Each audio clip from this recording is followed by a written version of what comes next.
था खेसारी जी के साथ करना है और फाइनली एक और बहुत बड़ा गाना मुझे मिला जो एक जी हाँ, आकांक्षा पुरी ने इंटरव्यू में पवन सिंह का नाम लिया।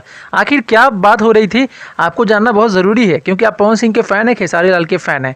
तो जानते हैं खेसारी लाल के साथ एक बड़े लेवल का बॉलीवुड का रीमेक सॉन्ग आ रहा है। नमस्कार, मेरा नाम दयाशंकर ओझा है, आप देख रहे हैं tech two Bhojpuri channel. Video को लाइक कीजिए। देखिए, आकांक्षा पुरी से कुछ पूछा गया है, कुछ इंटरव्यू लिया गया है, जिसमें इंटरव्यू में साफ साफ खुलासा किया है कि सबसे पहले मैंने पवन सिंह के साथ डेब्यू किया था एक बहुत ही बड़े गाने में। लेकिन खेसारी को लेकर क्या कहिए, आप वीडियो में पूरा बने रहिए, लाइक जरूर करिए वीडियो को। मैं बहुत क्लियर थी कि अगर काम करना है तो खेसारी जी के साथ करना है और फाइनली एक और बहुत बड़ा गाना मुझे मिला जो एक और बहुत बड़े सुपरहिट गाने का रीमेक है।